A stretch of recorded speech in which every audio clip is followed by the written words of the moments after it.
आज की क्लास बिल्कुल शांत होकर एक एक शब्द सुनते हुए पूरी करिएगा, क्योंकि ये क्लास एक केवल स्ट्रैटेजी क्लास नहीं है, बल्कि आपके हर सवाल का जवाब इस क्लास के अंदर है। ये वीडियो आपके लिए न केवल यूनिक होने वाला है, बल्कि इस वीडियो में आपके सभी सवालों के जवाब जो तैयारी से जुड़े हुए हैं, आपको सब कुछ मिल जाएंगे। आइए शुरुआत करते हैं।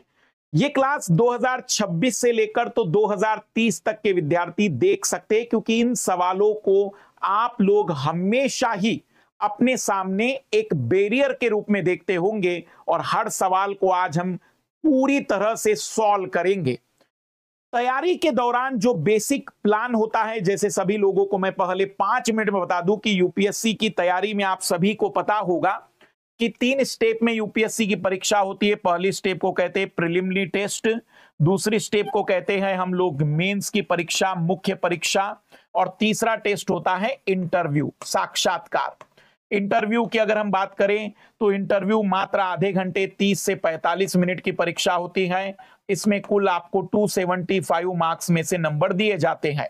मेंस की परीक्षा 5 दिन की परीक्षा होती है, जिसमें कुल 9 पेपर होते हैं। इन 9 पेपरों में 7 पेपर जिसके नंबर काउंट किए जाएंगे, तो हम कहेंगे कि 1750 अंकों के यह पेपर रहेंगे। और जो 2 पेपर होके 300 अंक के हिंदी और इंग्लिश और लैंग्वेज वाला एक पेपर कहलाता है। लैंग्वेज के रूप में हिंदी, मराठी, गुजराती कुछ भी ले सकते हैं। इनमें 75 मार्क्स लाना कंपलसरी होता है। जो 7 पेपर होते हैं, उन 7 पेपर में 4 पेपर जनरल स्टडी के होते हैं, जिसमें आपको 250 नंबर के 4 पेपरों को सॉल्व करना पड़ता है, लिखना पड़ता है। 2 पेपर ऑप्शनल के होते हैं, अपनी चॉइस का आप कोई भी ऑप्शनल चुन सकते हैं, जो 500 अंकों का होता है। और एक एसे का पेपर होता है, निबंध का पेपर होता है, जिसमें 2 निबंध लिखने होते हैं, 125 अंकों के, 250 अंकों का वो पेपर होता है। और जो प्रीलिम्स का पेपर रहेगा वो पूरी तरह से ऑब्जेक्टिव होता है। इसमें 2 पेपर होते हैं, जिसे कहते हैं जनरल स्टडी पेपर 1 के नाम से। 100 क्वेश्चंस होते हैं, 200 मार्क्स होते हैं। दूसरा कहलाता है सी सेट का पेपर, जिसको पेपर 2 भी कहते हैं। 100 क्वेश्चन होंगे 200 मार्क्स के, 200 मार्क्स के 80 क्वेश्चन होंगे। तो 80 क्वेश्चन 200 मार्क्स, यहां पर बातचीत क्लियर रहेगी। इसमें जीएस का पेपर होता है, स्कोरिंग पेपर, और सी सेट होता है क्वालिफाइंग। क्वालिफाइंग का मतलब आप किसी भी कैटेगरी से हो, किसी भी प्रकार के रिजर्वेशन का लाभ उठाते हो, आपको 66 मार्क्स लाने ही पड़ेंगे। अगर आपके इतने नंबर नहीं आते तो आपका रिजल्ट फेल डिक्लेयर कर दिया जाएगा। बाकी इसका cut off according to category तय, केवल कितना था, नंबर ऑफ स्टूडेंट कितने थे, या फिर सीट कितनी आई थी, उसके आधार पर यह कट ऑफ बदलते रहता है। जैसे 2021, 22, 23 के कट ऑफ को अगर आप देखेंगे तो 23 का कट ऑफ 75.41 मार्क्स का गया था। 24 का जो कट ऑफ है 87.98 मार्क्स का गया है। 2016 में कट ऑफ लगभग 116 अंकों का कट ऑफ गया है। तो कट ऑफ बदलते रहते, डिपेंड करता है पेपर का लेवल कैसा रहेगा। जनरली इसके जो फॉर्म आते हैं वो फॉर्म आते हैं जनवरी और फरवरी में। आपको 20 दिन का समय दिया जाता है फॉर्म भरने के लिए। फॉर्म भरने से पहले आपको 1 टाइम रजिस्ट्रेशन करना पड़ता है, जिसको अब यूनिफॉर्म रजिस्ट्रेशन नंबर यूआरएन कह दिया जाता है। सबसे पहले आपको यूपीएससी की वेबसाइट पर जाकर ये यूआरएन कंप्लीट करना पड़ेगा। सारी डिटेल में जानकारियां भरनी पड़ेगी। आप कितनी बार भी जानकारी को बदल सकते हैं। सबसे जरूरी चीज याद रखिएगा कि जो भी कास्ट सर्टिफिकेट आप बनाने जा रहे हैं, ओबीसी और ईडब्ल्यूएस, स्पेशली ओबीसी और ईडब्ल्यूएस वाले, इकोनॉमिकल वीक सेक्शन वाले, 1 अप्रैल 2025 से लेकर तो लगभग 10 फरवरी 2026 के बीच का ही कास्ट सर्टिफिकेट चलेगा। कास्ट सर्टिफिकेट की जगह ओबीसी और ईडब्ल्यूएस सर्टिफिकेट चलेगा। एससी एसटी वालों का पुराना सर्टिफिकेट भी चल जाता है। सबसे महत्वपूर्ण बात याद रखिएगा कि आपके पास हर कैटेगरी के अकॉर्डिंग अटेम लिमिटेड है। जनरल कैटेगरी के लिए 6 अटेम होते हैं, 32 ईयर्स की एज होती है।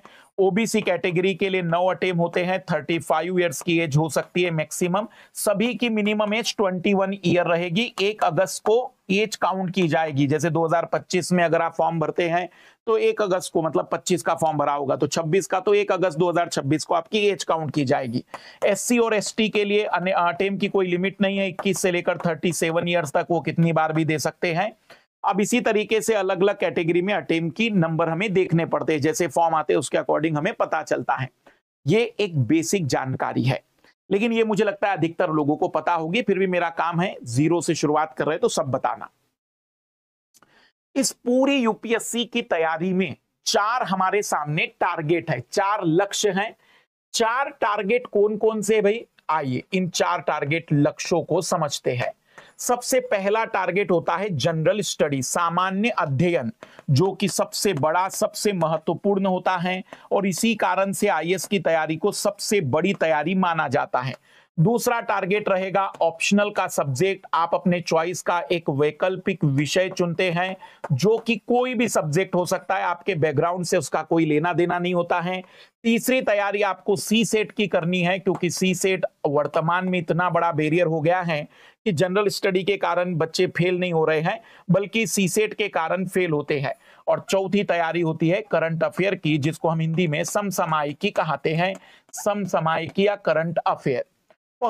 सबसे पहले सवाल का जवाब देते हैं करंट अफेयर की तैयारी। करंट अफेयर में किन चीजों पर गौर करना चाहिए, सबसे पहली बात पर ध्यान दीजिएगा। देखो, करंट अफेयर जब भी आप तैयार करना चाहते तो लगभग 12 से 15 महीने का करंट अफेयर तैयार करना चाहिए। इतना करंट अफेयर बहुत पर्याप्त होता है किसी भी तैयारी के लिए, खास करके यूपीएससी सिविल सर्विस एग्जाम के लिए। यदि आप 2026 का पेपर देने जा रहे हैं तो आपको तैयारी 1 जनवरी 2025 से लेकर तो 31 मार्च 2026 तक की करंट अफेयर एटलीस्ट पढ़ना ही चाहिए। बाकी आपकी श्रद्धा भक्ति है, आगे का भी पढ़ सकते हैं।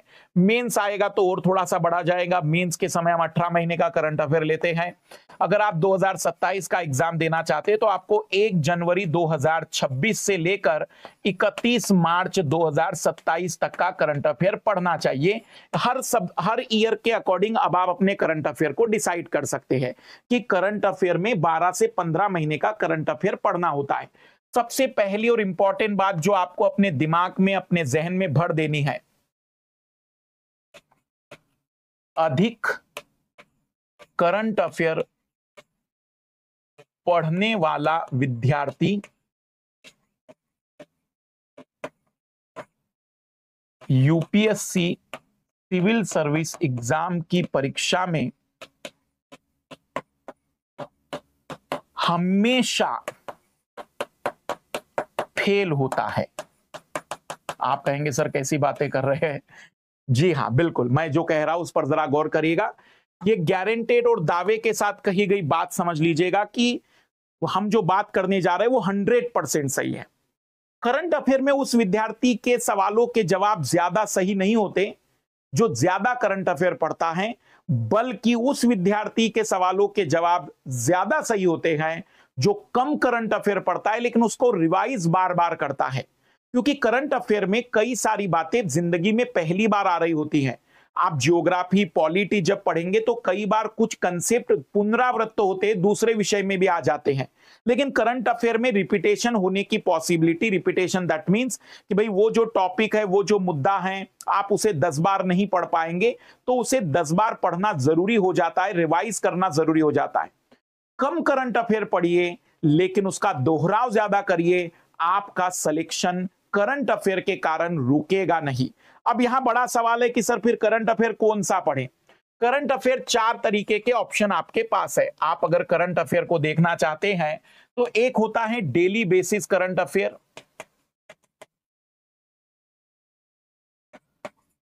प्रतिदिन का करंट अफेयर। आपको लगभग 1 से 2 घंटे की क्लास इसमें देनी पड़ेगी। इस 1 से 2 घंटे का मतलब हुआ कि लगभग हम कह रहे हैं 15 महीने का करंट अफेयर, तो 450 दिनों का करंट अफेयर पढ़ना होगा। 450 दिन में मोटा मोटा आप जितना भी दिन पढ़ रहे होंगे, लगभग 600-700 घंटे का करंट अफेयर आपको इसमें पढ़ना पड़ता है। 600-700 घंटे का करंट अफेयर अगर आप पढ़ रहे हैं तो आप इमेजिन करिए कि आपने कितने नोट्स बनाए होंगे। आप इमेजिन करिए कि उतने सारे, जैसे कई बच्चे कहते हैं सर मैं डेली करंट अफेयर केवल सुनती हूं और मैं नोट्स नहीं बनाती हूं। तो मैं कह रहा हूं कि उससे अच्छा कि कुछ बढ़िया पढ़ लूं। तुम्हें लगता है कि तुम एक बार में सुनकर स्वामी विवेकानंद के जैसे सब याद कर लोगे? भारत में 40 करोड़ लोग प्रतिदिन अखबार पढ़ते हैं और समाचार सुनते हैं, तो इसका मतलब वो यूपीएससी के सवालों के जवाब दे देते हैं। दिमाग में ये बात रखिए कि करंट अफेयर अगर हम पढ़ रहे हैं ज्यादा तो मैं उतना रिवाइज कर पा रहा हूं कि नहीं।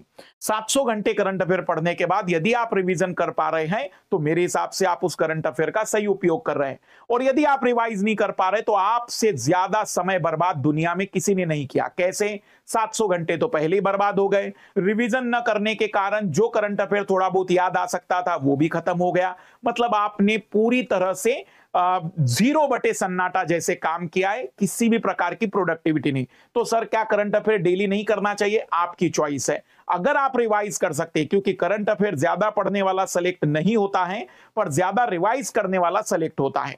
दूसरा करंट अफेयर का ऑप्शन होता है weekly current affair. Weekly current affair जो कि मैं लेते रहता हूं, हर सोमवार को मैं करंट अफेयर की क्लास लेता हूं। लगभग 2 घंटे की क्लास होती है। 52 सप्ताह होते हैं एक साल में।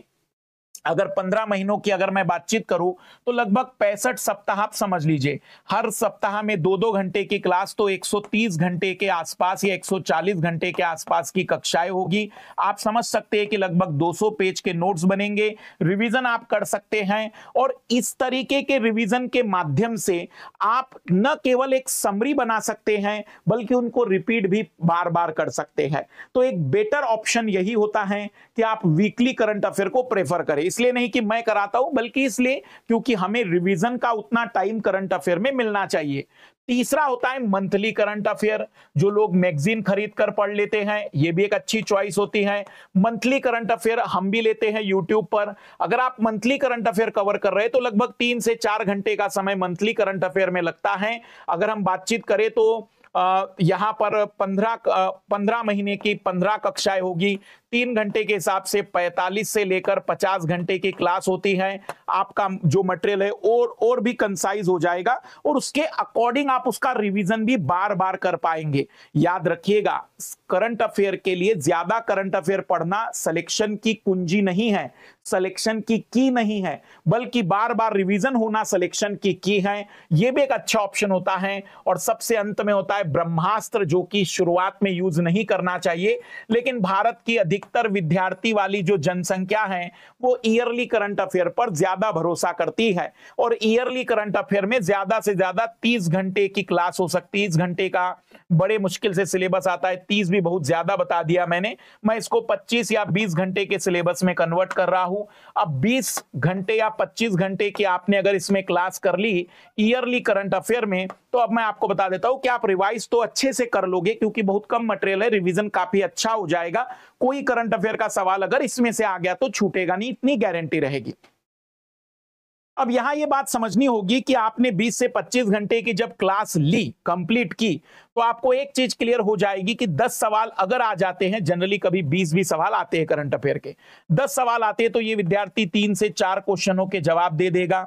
यहां पर अगर 10 सवाल आ जाते हैं तो ये विद्यार्थी 4 से 5 प्रश्नों के जवाब दे देगा। अगर यहां के करंट अफेयर की बात करें तो ये विद्यार्थी लगभग 6 से 7 सवालों के जवाब दे देगा। और इस टाइप के करंट अफेयर में विद्यार्थी ने अगर अच्छा रिवीजन किया है, अगर रिवीजन नहीं तो 0 आने वाला है, वह लगभग 7 से 8 प्रश्नों के सवालों के जवाब दे सकता है अगर उसका रिवीजन अच्छा है। अब आप थोड़ा सा स्मार्ट बनिए। स्मार्ट किसे कहते हैं? 700 घंटे पढ़ने के बाद 8 सवाल, और अगर मात्र 130 घंटे पढ़ने के बाद 6 प्रश्न मिल जाते हैं, तो मेरे हिसाब से मैं एक स्मार्ट पर्सन के रूप में कहना चाहूंगा कि आपने सही तरीका अपनाया है कि आप रिवीजन कर सके। मैं आपको एक आंकड़ा बता रहा हूं, 10% विद्यार्थी होते इस कैटेगरी में मात्र, जो रियल में इस तरीके का करंट अफेयर पढ़ रहे होते हैं। और इन 10% में सिलेक्शन की संभावना सबसे कम हो जाती है, क्योंकि जोश जोश में नया नया विद्यार्थी पढ़ तो लेता है लेकिन वास्तविक रूप में रिवाइज नहीं कर पाता है। जो विद्यार्थी करंट अफेयर अभी डेली कर रहे होंगे, नीचे जरा कमेंट्स करके सच सच बता देना कि आपको पिछले महीने का या पिछले से पिछले महीने का कितना करंट अफेयर याद हो गया है, कितना आपने पढ़ लिया है, कितना आप रिवाइज कर पाए, और क्या आप दिसंबर तक करंट अफेयर का पूरा रिवीजन कर पाओगे। 20% विद्यार्थी वीकली करंट अफेयर पढ़ते हैं, 20% विद्यार्थी ऐसे होते हैं जो इसको फॉलो कर रहे हैं। मंथली करंट अफेयर विद्यार्थी भी 20% है, और सबसे बड़ी आबादी 50% ईयरली करंट अफेयर की है। इनमें से भी पास होने वाले बहुत कम हैं, क्योंकि इन्होंने इतना हल्का ले लिया है कि सबसे ज्यादा इनको चैलेंजेस आएंगे कि बहुत कम पढ़ाई में ये सोच रहे कि हमारा जिंदगी, हमारा जीवन दुखों से समाप्त हो जाए, जो कि पॉसिबल नहीं है। तो ईयरली करंट अफेयर और डेली करंट अफेयर, मैं इन दोनों की जगह पर ज्यादा बेटर मानता हूं कि आप इन दोनों में से कोई एक चॉइस कर लीजिए, ताकि आप स्मार्ट बन सके, कम मेहनत ना सही लेकिन एक ठीक ठाक मेहनत भी कर सके, प्रॉपर रिवीजन भी कर सके। क्योंकि नारा क्या है, ज्यादा पढ़ने वाला सिलेक्शन नहीं लेता है, बल्कि ज्यादा रिवीजन करने वाले का सिलेक्शन होता है करंट अफेयर में। तो करंट अफेयर में अगर आप एक संतुलित वे में चलेंगे तो आपके लिए बेस्ट रहेगा। कई लाल लाली कह रहे सर मैंने अभी तक करंट अफेयर नहीं किया शुरू और मुझे 26 देना है, तो भाई मुहूर्त देख लो। शायद दिवाली के समय, नवरात्रि से पहले आपको कुछ ऐसा लगे कि अब मुहूर्त शुरू हो गया है कि अगले साल हमें फेल होने की शुरुआत आज से कर लेनी है। करंट अफेयर जल्द से जल्द शुरू करिए यदि 26 देना है।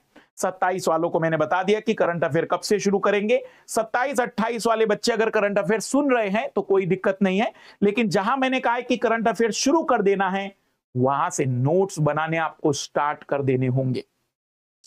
तो करंट अफेयर कितना पढ़ना है, क्या पढ़ना है, पूरी क्लैरिटी है।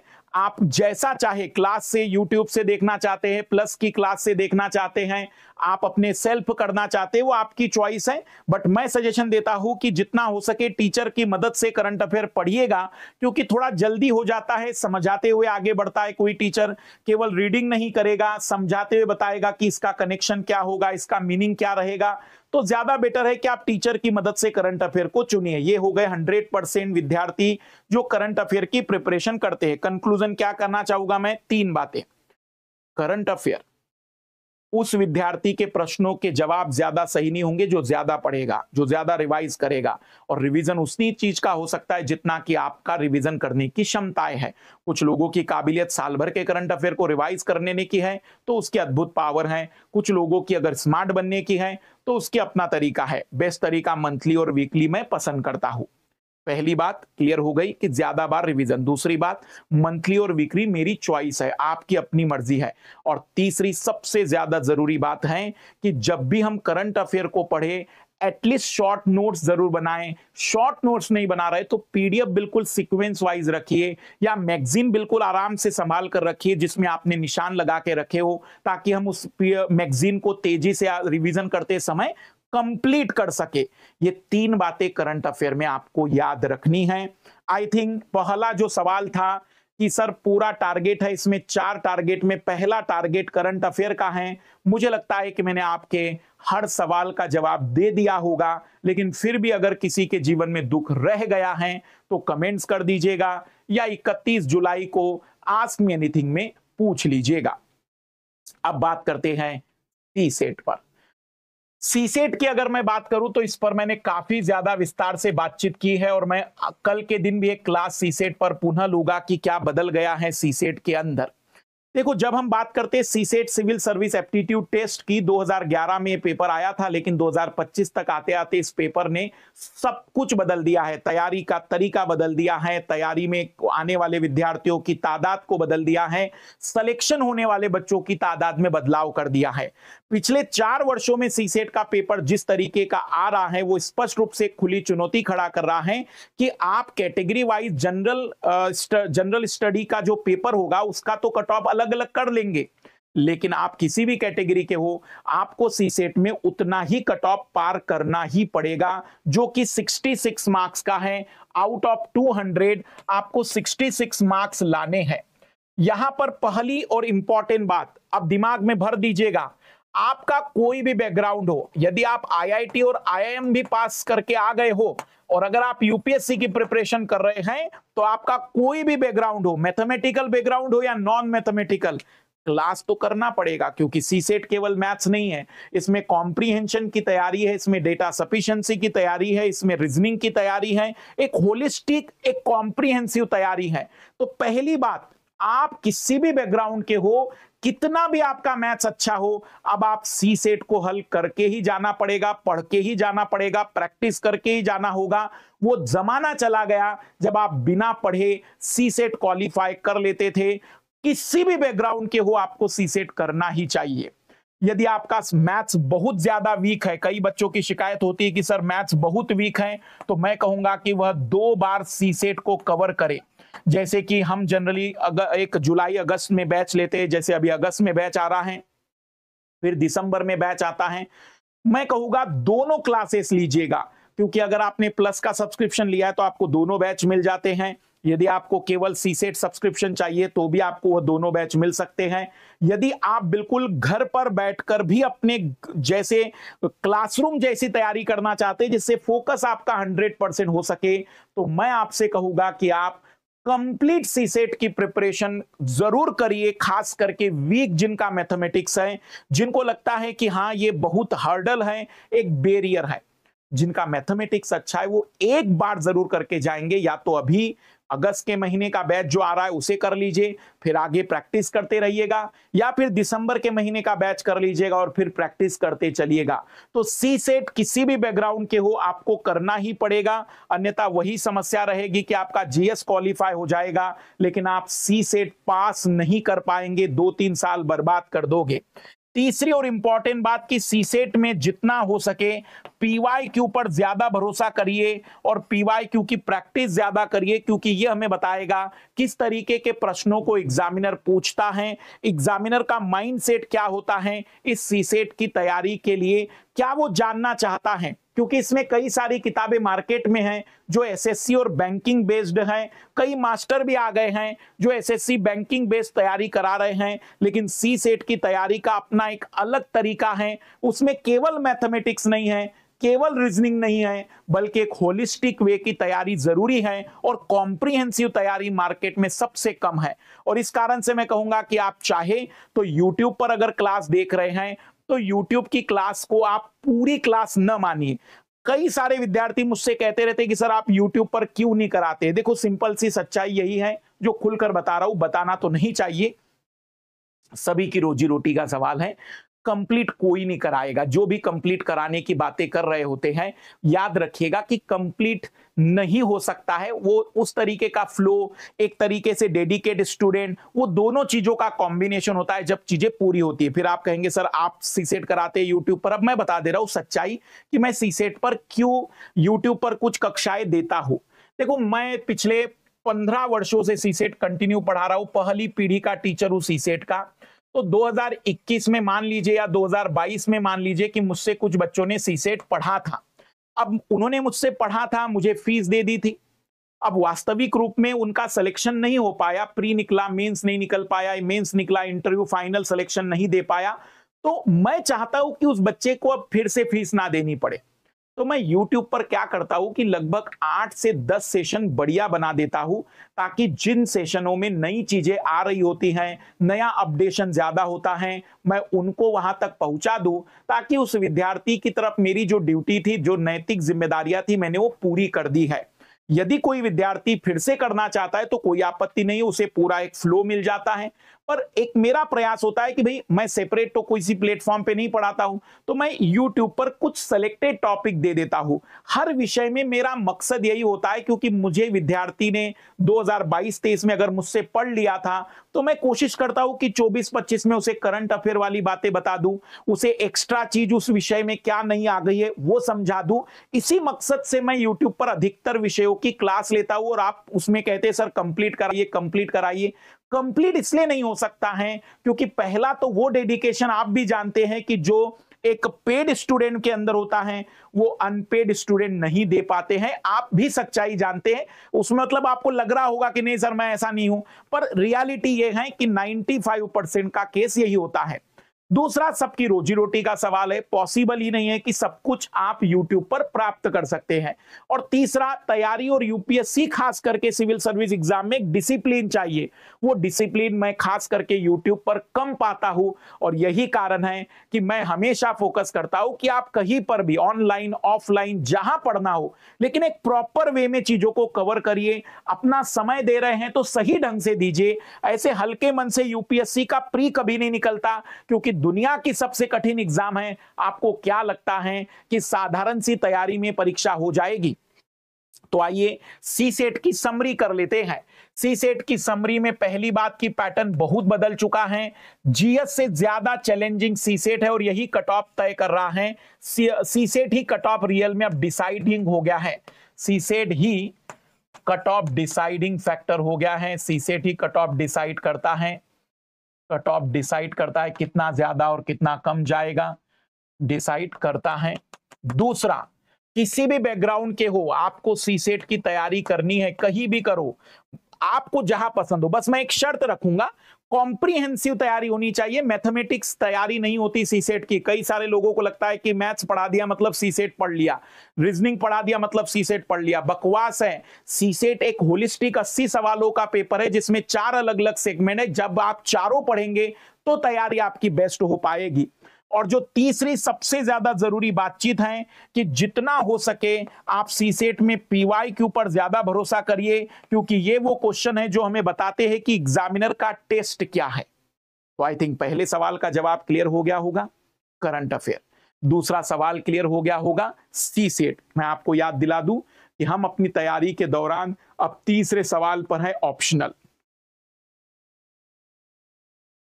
देखो, वैकल्पिक जो विषय होता है, ऑप्शनल जो सब्जेक्ट होता है, मैं आपको यहां क्लियरली बता रहा हूं, ऑप्शनल सब्जेक्ट आपको सिलेक्शन नहीं देता, बल्कि आपको रैंक देता है।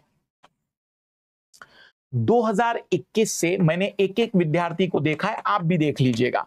2021 से 2025 तक के जितने विद्यार्थियों ने सिलेक्शन दिया है, खास करके 2024 का फाइनल रिजल्ट है हमारे पास, तो 2021 से 2024 के सभी विद्यार्थी देख लीजिए, 21, 22, 23, 24, 4 वर्षों के टॉप 10 विद्यार्थी के नंबरों का आपको पीडीएफ मिल जाएगा, टॉप 10।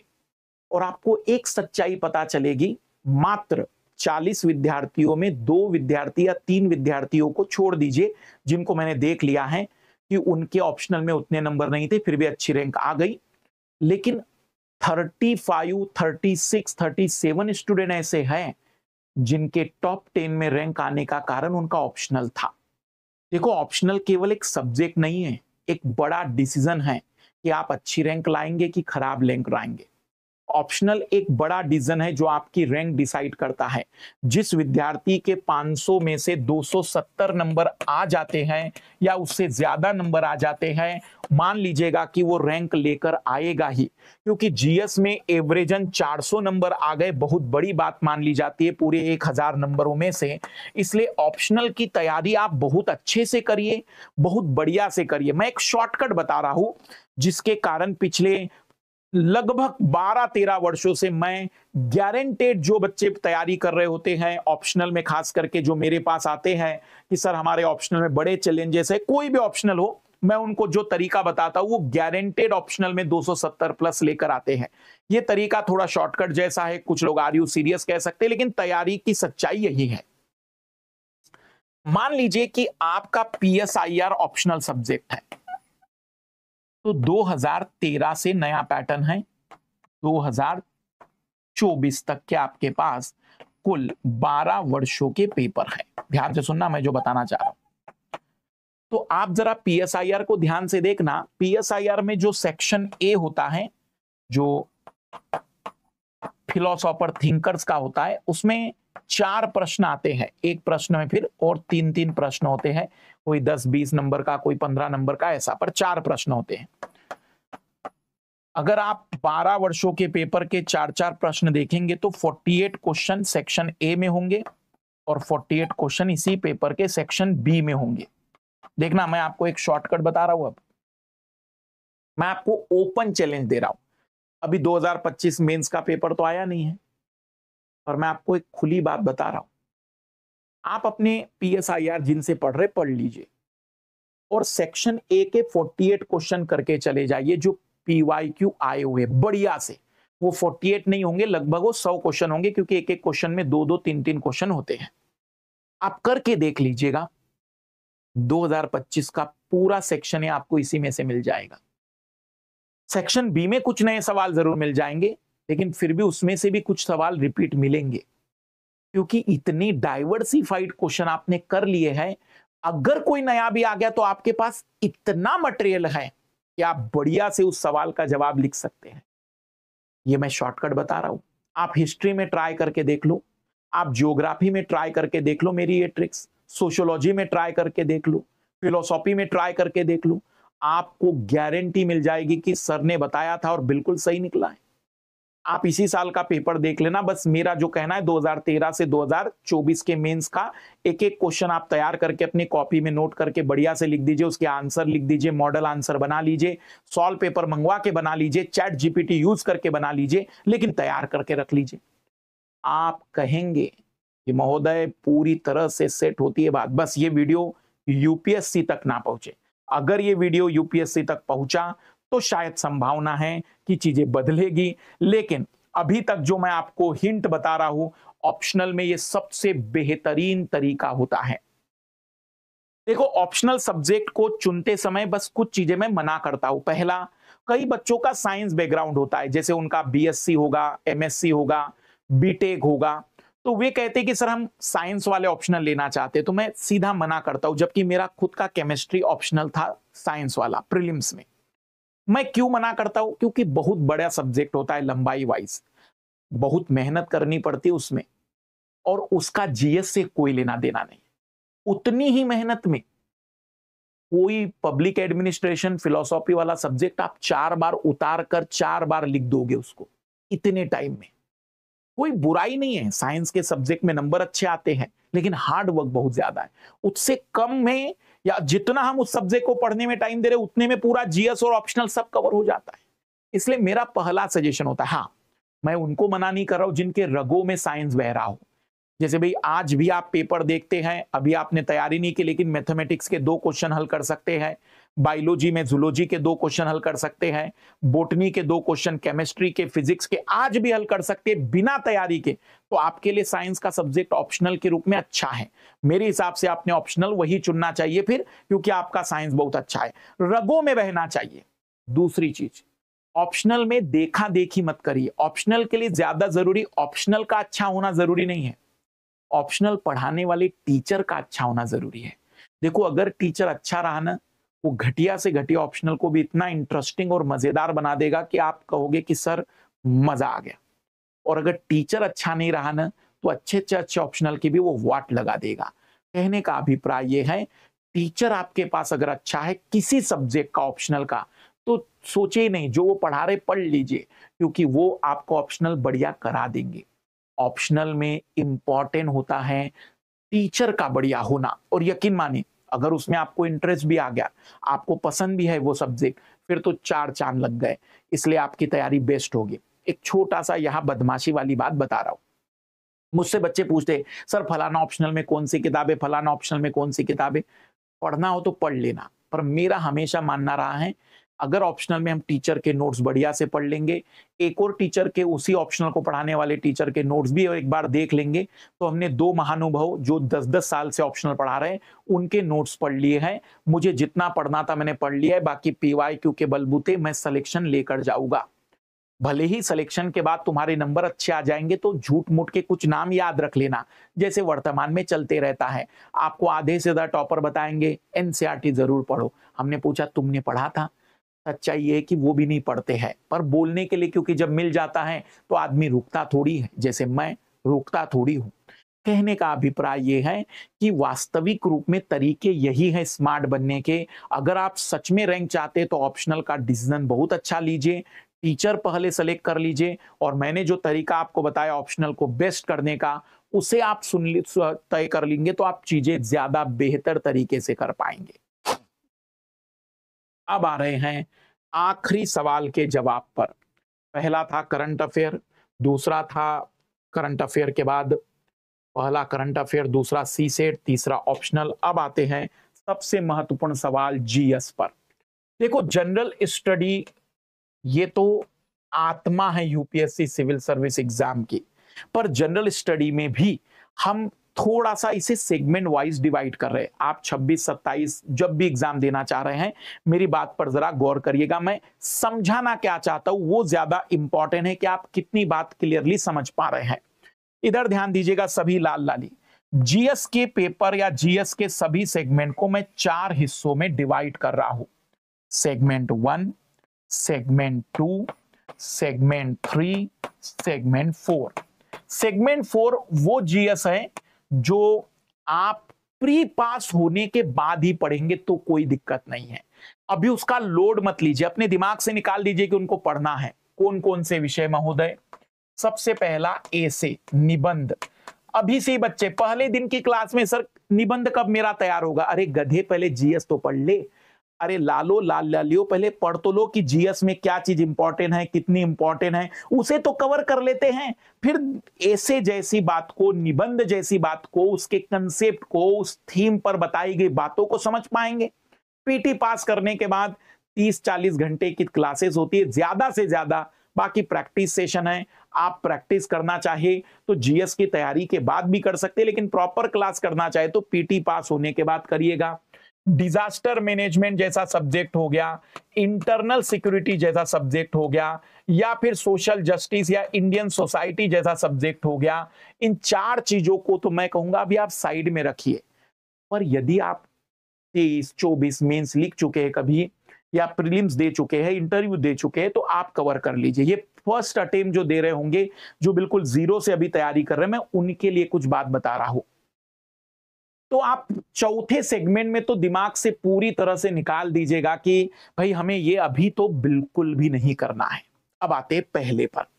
देखो, पहला सेगमेंट मतलब रियल में यूपीएससी का दाना पानी, यूपीएससी की तैयारी जिसके बगैर अधूरी है, जीएस की तैयारी उसके बगैर मानी जाएगी कि की ही नहीं है। ऐसे 6 विषय मैं आपके सामने रख रहा हूं। ये 6 विषय आपको किसी भी हालत में यदि 26 देना है तो 31 जनवरी तक, या मैं कहूंगा कि 31 दिसंबर आइडियल टाइम है, खत्म कर दीजिएगा इन 6 विषयों को। हिस्ट्री में खास करके मॉडर्न हिस्ट्री और ancient history, art and culture, modern history, ancient history, medieval history थोड़ा सा रोक कम कर सकते हैं, आर्ट एंड कल्चर थोड़ा कम कर सकते हैं, लेकिन चारों सेगमेंट की बात कर रहा हूं मैं हिस्ट्री में। क्लास तो ही कंप्लीट कर लीजिए।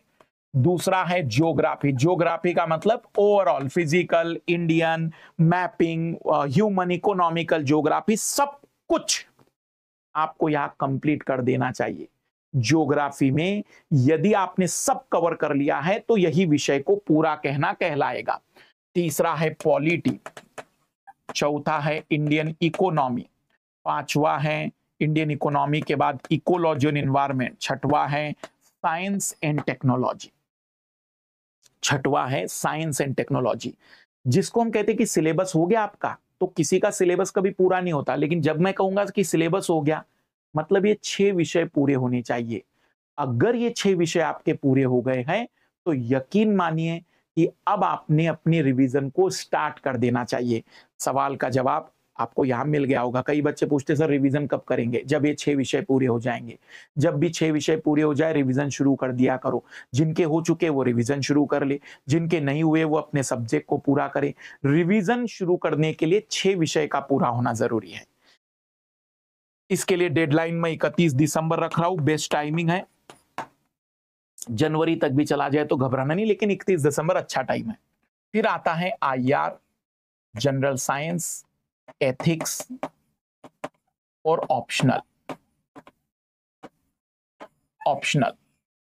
इसको आप कवर कर लीजिए। यहां मैं सीसेट डाल दे रहा हूं क्योंकि सीसेट साथ साथ चलेगा, वो एक अलग ही सेगमेंट है।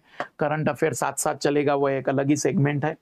तो जीएस में हमें इस चीजों को कवर करना है। सेकंड में फिर हम आईआर कवर करते हैं, जनरल साइंस कवर कर लेते हैं, एथिक्स कवर कर लेते हैं और ऑप्शनल कवर करते हैं। ऑप्शनल आप सितंबर से शुरू कर सकते हैं तो मार्च तक खींच सकते हैं। ऑप्शनल थोड़ा लंबा भी चला जाएगा तो कोई दिक्कत नहीं है, आप 31 मार्च तक भी इसको कवर कर सकते हैं। 31 मार्च तक भी आप कवर कर सकते हैं। थर्ड फेज आता है जहां पर हम बात करेंगे अप्रैल की, हम बात करेंगे मई महीने की। याद रखिए कि इसमें हमारा पूरी तरह से रिवीजन ही फोकस होता है। ज्यादा से ज्यादा हम रिवीजन पर बात करते हैं। क्लासेस अगर कुछ बच गई होगी, कुछ सब्जेक्ट बच गए होंगे छोटे बड़े, अब कुछ भी बच गया होगा तो कवर कर लेना। जैसे गवर्नेंस बच गया होगा, कुछ भी बच गया होगा तो यहाँ कवर कर लेना और यहाँ रिवीजन पर ज्यादा काम करेंगे। मतलब मैं यहां पर बता देता हूं कि 31 दिसंबर तक नो रिवीजन, ओनली क्लास। 1 जनवरी से 1 सब्जेक्ट का रिवीजन, बाकी समय में क्लासेस। यहां पर केवल रिवीजन, ओनली रिवीजन। जब आप प्री क्वालिफाई हो जाए तब हम इसकी बातचीत करेंगे। यदि आप एक सही ढंग से क्वेश्चनों को सॉल्व करने का कॉन्फिडेंस चाहते हैं। जैसे कई स्टूडेंट के मन में आता है कि सर एग्जाम हॉल में हम 2 ऑप्शन में डाउट में आ जाते हैं, रिवीजन की कमी थी। कुछ कहते हैं कि सर मुझे क्वेश्चन समझ में आ गया लेकिन मैं एग्जैक्ट आंसर नहीं निकाल पाया, रिवीजन की कमी थी। कई सारे विद्यार्थियों को अगर लगता है कि क्वेश्चन ही समझ में नहीं आया मतलब कंसेप्ट ही खराब है हमारा। जीएस की तैयारी में ये हमारी रणनीति रहेगी। स्टेप 1 दिसंबर तक, स्टेप 2 मार्च तक और स्टेप 3 में रिवीजन चलता रहेगा जब तक कि एग्जाम नहीं होता है। अब देखो रिवीजन की शुरुआत वैसे जनवरी से हो गई है हमारी, तो मैं ये मान के चलता हूं कि जनवरी से लेकर मार्च तक ज्यादा नहीं, 2-2 घंटे ही हमारे पास है, तो एक ही महीना हम पढ़ रहे हैं ऐसा मान के चल रहे हैं। तो 30 दिन हमने वहां पर अप्रैल में 30 दिन और 24 को पेपर है तो 22 दिन पकड़ रहे हैं। लगभग 82 डेज आपके पास है। तो लाल लालियो 82 डेज में पहला रिवीजन आप 45 डेज का टारगेट रखिएगा कि 45 डेज में मेरा पहला रिवीजन हो जाना चाहिए, मुझे याद आ जाना चाहिए। सेकंड रिवीजन आपका 25 डेज का या 20 डेज में कंप्लीट हो जाना चाहिए। 20 डेज में आप पूरी तरह से सेकंड रिवीजन कंप्लीट कर सकते हैं। थर्ड रिवीजन आपका ज्यादा से ज्यादा हम कहेंगे कि ये आ गया 65 और यहां पर 10 की जगह 12 डेज हम कह सकते हैं। तो यहां पर 12 डेज में होना चाहिए 45 और 20 हो गया 65, 75, 77।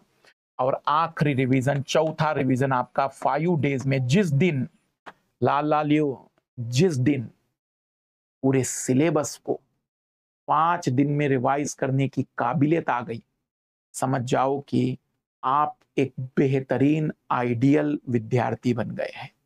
इतनी काबिलियत आएगी ही।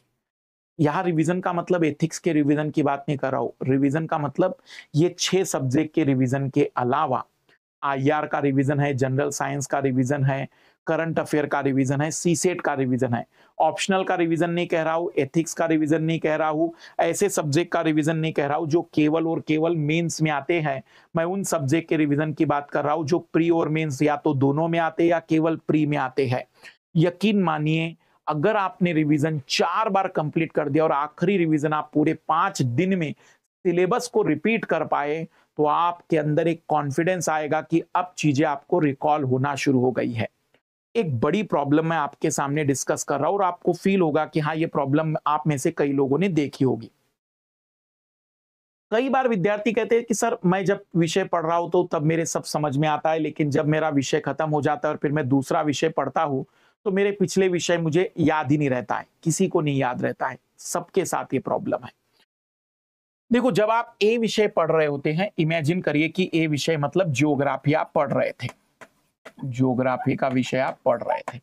आपके दिमाग में ये मेमोरी डेवलप हो रही थी, जहां जहां मैं क्रॉस लगा रहा हूं ये मेमोरी ए विषय पढ़ते समय डेवलप हो रही थी। अब आप बी विषय पढ़ने लग गए, पॉलिटी पढ़ने लग गए। यकीन मानिए जब आप बी विषय पढ़ रहे हैं और इसकी मेमोरी डेवलप कर रहे हैं तो जैसे जैसे मेमोरी डेवलप होती जाएगी वैसे वैसे इधर धुंधलापन आएगा। हल्का हल्का आपको चीजें ऐसा लगेगी कि मिटती चली जा रही हैं। हल्का हल्का आपको ऐसा एहसास होगा कि इसमें से अब मुझे कम चीजें याद हो गई और मैं भूल गई हूं, भूल गया हूं, और आपको लगेगा कि मुझे यही याद है। अब एक बड़ी इंटरेस्टिंग बात, कुछ लाल लालियों को होता है ना, बगैर तैयारी के अखाड़े में उतरने की आदत होती है, हवाबाजी करने के लिए हड्डियां तोड़कर आते हैं। कुछ लाल लाली ऐसा करने के बाद 2 विषय पढ़ने के बाद टेस्ट देने चले गए, PYQ उठा लिए। अब वो क्या कहेंगे पता है मेरे पास आकर, सर मैंने तो पूरा विषय कंप्लीट कर लिया था, मैंने पूरे नोट्स भी बनाए थे सर, लेकिन PYQ में से तो 10 में से एक ही क्वेश्चन या 2 ही क्वेश्चन हल हो पाए और टेस्ट में तो 10 में से एक ही क्वेश्चन हल हो पाया। सर मुझे बहुत डर लग रहा है, क्या होगा सर? डर लग नहीं रहा है, तुमने सबसे गलत और भयानक तरीका अपनाया। कोई लाल लाली सिलेबस के होने के बाद ही जवाब नहीं दे सकता है, तो सर फिर कब जवाब मिलेंगे? आप मान लीजिए 6 विषय ऐसे पूरे कर बैठे, अब आप 2 विषयों को उठा रहे हैं रिवीजन के तौर पर। अब आपने 2 विषयों का रिवीजन स्टार्ट करना शुरू किया। विषय था ए, विषय था सी, या विषय था ज्योग्राफी और विषय था हिस्ट्री। मान लीजिए आपने इन 2 विषयों का रिवीजन शुरू किया।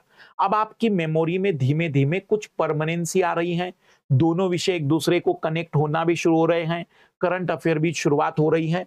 जब आप इसका एक रिवीजन प्रॉपर कर लेंगे तब आप 10 में से 3 से 4 प्रश्नों के उत्तर तक पहुंच जाएंगे, कभी कभी 5 भी उत्तर आ जाएंगे, पर अभी भी आप 10 में से कॉन्फिडेंट नहीं आ पाएंगे। तो और फिर कब होगा? जब आपका सेकंड या थर्ड रिवीजन जब होता है ना मेरे प्यारे लाल लालियों, जब आपका सेकंड और थर्ड रिवीजन होगा तब ऐसी सिचुएशन आएगी कि 10 में से 6, 7 या 8 क्वेश्चन सही हो रहे हैं, और जब आखिरी फोर्थ रिवीजन होता है तब आपको 8 या 9 क्वेश्चन तक पहुंचने की काबिलियत आती है। सच्चाई यह है कि हम जो सोच रहे होते हैं कि नोट्स बन गए तो अब मुझे सवालों के जवाब आ जाएंगे, नहीं। नोट्स बनाना सबसे पहली स्टेप है, उसके बगैर कुछ अगली स्टेप नहीं पहुंच सकते हैं। लेकिन रियलिटी है रिवीजन की। जिस विद्यार्थी का रिवीजन जितनी बार होगा उसके क्वेश्चन सही होने की पॉसिबिलिटी उतनी ज्यादा होगी। यहां तक कि उसने वो क्वेश्चन ना भी पढ़ा हो, लेकिन रिवीजन अगर उसके बाकी सेगमेंट का अच्छा है तो उसका दिमाग चलना शुरू हो जाएगा उस विषय में, और वो आंसर निकालने लग जाएगा कॉमन सेंस के बेसिस पर। जो विद्यार्थी कहते हैं कि सर कॉमन सेंस कब आएगा, जब आपका रिवीजन अच्छा हो जाता है तो ये कॉमन सेंस भी आपके पास आना शुरू हो जाता है। तो जनरल स्टडी की तैयारी को आप इतने तरीके से डिवाइड करिए। अगर आप 2027 की एग्जाम देने जा रहे हैं तो 2027 वाले विद्यार्थी चौथे सेगमेंट पर अपना दिमाग लगाएंगे और चौथे सेगमेंट को थोड़ा लंबा खींचेंगे। जैसे मैंने कहा कि अगर जैसे 26 वाले 31 दिसंबर तक खत्म कर रहे हैं तो 27 वाले विद्यार्थी इसे जून तक कवर करे, 30 जून तक कवर करे, उसके बाद सेकंड सेगमेंट को कवर कर ले, और वे लोग कंप्लीट सब कुछ 31 दिसंबर 2026 तक कंप्लीट कर ले ताकि रिवीजन बहुत अच्छे से कर सके। अब एक बड़ी बात, एक बड़ा महत्वपूर्ण सवाल कि सर स्टैंडर्ड बुक, एनसीईआरटी और फलाना ढिकाना बहुत कुछ बाकी है। मैं बता देता हूं। देखो, एनसीईआरटी केवल हिस्ट्री और ज्योग्राफी मेरी पसंदीदा है, जरूर पढ़िए। 26 वाले तो केवल 11वीं 12वीं की ही पढ़ लेंगे तो काम बन जाएगा। 27 वाले जरूर पढ़े, पूरे विषय की पढ़े और पूरे क्लासेस की भी पढ़ सकते, उनके पास टाइम है। पर 26 वाले केवल हिस्ट्री ज्योग्राफी। दूसरी बात, कोई स्टैंडर्ड बुक, स्टैंडर्ड बुक में आप किसी भी बुक को प्रेफर कर लीजिए। मान लीजिए पॉलिटी में आपने प्रेफर कर ली तो तभी स्टैंडर्ड बुक पढ़िएगा जब आपने एक रिवीजन आपके नोट्स का कर लिया, क्योंकि उस स्टैंडर्ड बुक में नया क्या है, उस स्टैंडर्ड बुक में ऐसा राइटर ने क्या बताया जो तुम्हारा मास्टर छोड़ बैठा था, तभी तुम पहचान पाओगे। नहीं तो उधर आपने पढ़ा नहीं तो स्टैंडर्ड बुक में ऐसा लगेगा सर मुझे तो पहली बार लगा कि उसमें इतना ज्यादा दिया है, मेरे मास्टर ने तो कुछ पढ़ाया नहीं। अरे गधे, तुमने रिवाइज नहीं किया होगा। अरे मेरे लाल लालियों, तुमने रिवीजन नहीं किया होगा, इसलिए तुम्हें लग रहा होगा कि तुम्हारे मास्टर ने कुछ नहीं। लेकिन जब तुम रिवीजन करके किताब पढ़ोगे तो तुम्हें पता चलेगा कि अच्छा ये तो सारी बातें कराई है, बस कुछ ही नई बातें फैक्ट के रूप में मिल पाएगी। देखो, 100% कोई सब्जेक्ट तभी बेस्ट आप कर पाओगे जब आपने उस सब्जेक्ट पर अपने कंसेप्ट क्लैरिटी कर ली थी, टीचर की मदद से आपने नोट्स बना लिए थे, कंसेप्ट को क्लियर कर लिया था, फिर आपने उसमें कोई स्टैंडर्ड बुक या एनसीईआरटी पढ़कर उस विषय के अकॉर्डिंग जो भी व्यक्ति बताना चाह रहा था उसे कवर कर लिया, और लास्ट में स्टैंडर्ड बुक, एनसीईआरटी, लास्ट में पीवाईक्यू एग्जामिनर के अकॉर्डिंग। जब आप इन 3 चीजों को कवर कर लेते हैं तो आपका काम बन जाता है। एक बड़ी और इंपॉर्टेंट बात बता रहा हूं, सर क्या सभी विषयों के पीवाईक्यू जरूरी है? नहीं, मैं आपको बता देता हूं। प्रीलिम्स में 3 विषय, पॉलिटी, ज्योग्राफी और हिस्ट्री, सुन लीजिएगा ध्यान से, पॉलिटी, ज्योग्राफी, हिस्ट्री, इसी के पीवाईक्यू करिए, क्योंकि इसी के पीवाईक्यू रिपीट होते हैं और काम के आते हैं। हर विषय का पीवाईक्यू काम का नहीं है। इकोलॉजी इन्वायरमेंट, इंडियन इकोनॉमी और साइंस एंड टेक्नोलॉजी, इनके पीवाईक्यू करने की जरूरत नहीं, क्योंकि आएंगे ही नहीं, वो रिपीट ही नहीं होंगे। तुम टेस्ट सीरीज करो इसके लिए, यहां तुम्हारी टेस्ट सीरीज तुम्हें मदद करेगी। यहां टेस्ट सीरीज के अकॉर्डिंग क्वेश्चनों को देखो, जब नया क्वेश्चन मिले तो उसको नोट करो, यहां पीवाईक्यू में नया क्वेश्चन मिले तो उसको नोट करो। हर जगह टेस्ट सीरीज काम की नहीं होती, हर जगह पीवाईक्यू काम के नहीं होते। आपको डिसाइड करना पड़ेगा कि आपका विषय कौन सा है, उसके अकॉर्डिंग पीवाईक्यू और टेस्ट सीरीज काम करती है। तभी आपको चीजें पता चलेगी कि सच में कितना खूबसूरत ढंग से चीजें पूरी हो रही है। जीएस की जब आप रणनीति बनाएं तो बहुत ही संतुलित और बेहतरीन रणनीति बननी चाहिए। और इसके अकॉर्डिंग आपको चीजें पूरी करनी चाहिए। आप अपने आप को प्रिपेयर कर लीजिए। मैं एक खुलकर बात बता दूं, आप जिस दिन अपने दिमाग से पॉइंट निकाल दोगे उस दिन तैयारी का पहला कदम सही उठ जाएगा। कौन सी बात? शॉर्टकट नहीं है तैयारी का कुछ भी। इतनी मेहनत करनी ही पड़ती है, इतना हार्डवर्क इसमें लगता ही है, और इतना पढ़ने और इतना रिवीजन करने वाला व्यक्ति कहीं फेल होता ही नहीं है। यूपीएससी में फेल नहीं होता है, सिविल सर्विस एग्जाम में, ना किसी एग्जाम में। फिर उसे स्टेट पीसीएस दिलवा दो, उसे सीएपीएफ दिलवा दो, उसे कोई भी एग्जाम दिला दो, उसे कंफर्ट जोन लगेगा। तो आप अपने दिमाग को यह स्पष्ट रूप से बता दीजिए, इतना तो पढ़ना ही पड़ेगा।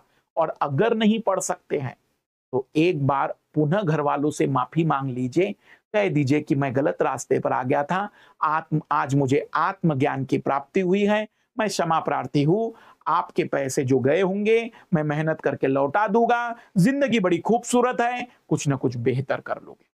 और अगर आप चाहते हैं कि नहीं सर इस रास्ते को थोड़ा और सरल कर सकते हैं, तो सरल करने के लिए कोई ना कोई व्यक्ति आपसे आर्थिक कीमत मांगेगा, कहीं ना कहीं कहेगा कि देखो भाई ये सारी चीजें अगर आपको खुद मैं करवा के दूं तो आप एडमिशन ले लीजिए। जिसके बारे में मैं पुनः याद दिला दे रहा हूं कि अगर आप भी चाहते हैं कि नहीं इसी तरीके से सारी चीजें कवर होने वाली अगर हमें मिल रही होगी तो 31 जुलाई वाले बैच में आ जाइए। बिल्कुल जो 2026 को उसी के अकॉर्डिंग तैयार किया गया है, 27 और 28 को इसी के अकॉर्डिंग तैयार किया गया है। आप एक एक क्लास को वैसे ही देख लेंगे जैसे मैंने बताया।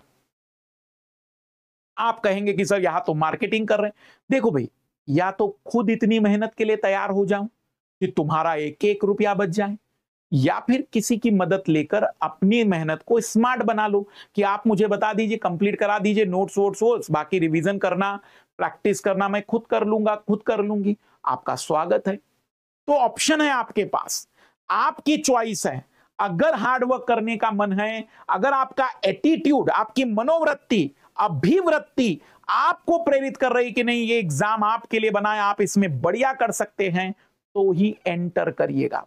आखिरी और सबसे महत्वपूर्ण पड़ाव इस पूरे वीडियो का, क्या नहीं करना है। सबसे पहली बात, रणनीतियां बार बार नहीं बदलनी है, स्ट्रैटेजी बार बार चेंज नहीं करनी है।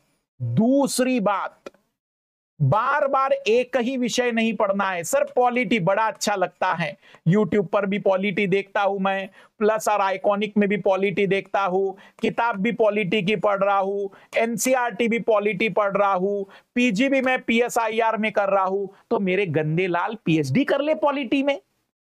किसी भी विषय के प्रति प्रेम पैदा नहीं करना है। एक विषय सिलेबस के अकॉर्डिंग पूरा हुआ, क्लोज करिए, अगले पर आइए। एक विषय की 10 किताबें नहीं पढ़नी है, एक विषय की 10 किताबें नहीं पढ़नी है, एक ही विषय की एक क्लास और एक ढंग की किताब पढ़ लेंगे बढ़िया से बार बार, बहुत अच्छा हो जाएगा। ज्यादा पढ़ने वाले सेलेक्ट नहीं होते हैं, ज्यादा रिवीजन करने वाले सेलेक्ट होते हैं। इस पॉइंट को अपने कमरे में बड़े अक्षरों में लिख दीजिएगा। कोई भी कॉम्पिटिटिव एग्जाम में ज्यादा पढ़ने वाले सेलेक्ट नहीं होते हैं, ज्यादा रिवीजन करने वाले ही सेलेक्ट होते हैं। हर टॉपर की, हर सेलेक्टेड की अपनी अपनी रणनीति है, लेकिन ये कॉमन बात है जो आपको सब में मिल जाएगी। सबसे इंपॉर्टेंट है बैलेंस वे में चलना है। जैसे हर दिन 2 जीएस की क्लास लीजिए, एक सीसेट की क्लास लीजिए और एक ऑप्शनल की क्लास लेने की आदत डालिए। सैटरडे संडे का दिन आप करंट अफेयर पर दीजिए और संडे 100% आप ब्रेक लीजिए। संडे के दिन आप केवल हल्का पुल्का करंट अफेयर देख लीजिए। संडे के दिन थोड़ा सप्ताह भर का रिवाइज कर लीजिए सुबह सुबह, और लगभग संडे में 5-6 घंटे खाली रखिए अपने दिमाग को फिर से भरने के लिए, फिर से एनर्जी पैदा करने के लिए। संडे के दिन वेब सीरीज देखिए, मूवीज देखिए, गाने सुनिए, अपनी सोशल लाइफ को देखिए, आप इंटरटेनमेंट कर लीजिए, ताकि संडे पूरी तरह से सप्ताह भर का तनाव खत्म हो जाए और मंडे पूरे उत्साह से फिर हम तैयारी कर सके। मैं बार बार इस तरीके की कक्षाएं नहीं ले रहा हूं इस बार, उसका कारण है क्योंकि मैं चाहता हूं अब आप सही ट्रैक पर आ जाइए। बहुत जरूरी है आपको इस रणनीति को अपनाना। सैटरडे तक आप एक जैसा प्लान रखिए, लेकिन संडे बिल्कुल भी फॉलो मत करिए मंडे टू सैटरडे तक के प्लान में। 1950-60 के जमाने में औद्योगिक क्षेत्र में बड़ी रिसर्च हुई थी। उन औद्योगिक क्षेत्रों को देखा गया जहां के मजदूर 12-12 घंटे 7 दिन काम करते थे, वे औद्योगिक क्षेत्र में उत्पादनशीलता तेजी से गिरने लग गई थी। ऐसे उद्योगों को देखा गया जहां के मजदूर 10-10 घंटे पढ़ते थे, सॉरी क्षमा चाहूंगा, 10-10 घंटे काम करते थे और रविवार की छुट्टी मिलती थी। वहां की उत्पादकता इनसे ज्यादा थी। और उन मजदूरों को देखा गया जो 8-9 घंटे का काम करते थे और संडे की छुट्टी लेते थे, उनकी उत्पादकता सबसे ज्यादा थी। ये भ्रम है आप लोगों का कि 12 घंटे पढ़ने वाला इंटेलिजेंट होता है। 8 घंटे सही ढंग से पढ़ लोगे, 8 घंटे पूरी जी जान से फोकस करके पढ़ लोगे और बाकी टाइम अपने दिमाग को रिलैक्स रखोगे। संडे के दिन बिल्कुल छुट्टी रखो, हल्का फुल्का पढ़ने का, लेकिन बाकी टाइम खाली रखो संडे, कि आपको एक एनर्जी मिले, आपको इंतजार रहे संडे का। हर बार मंडे की शुरुआत में संडे के इंतजार में पूरी ताकत से मेहनत कर सको। मंडे से लेकर तो सैटरडे तक एक ईमानदारी पूर्वक प्रयास कर लीजिए। 16 घंटे ईमानदारी पूर्वक होता नहीं, सब बकवास है। आप 8 घंटे 9 घंटे की तैयारी कर लीजिए। कैसे? सुबह 7 बजे उठे तो मुझे बताइए कि 8 बजे तक आपने कितने मिनट पढ़ा। कोई मोबाइल नहीं उठाया था, किसी प्रकार का डिस्टरबेंस नहीं था, पूरी तरह से पढ़ाई पर फोकस थे। मैं कहूंगा कि अगर आप ऐसा कर सकते हैं तो यकीन मानिए इससे ज्यादा बेस्ट कुछ भी नहीं हो सकता है। इन चीजों पर जरूर ध्यान दीजिएगा। बाकी अगर फिर भी कोई डाउट रह गया होगा तो आप कमेंट्स कर दीजिएगा।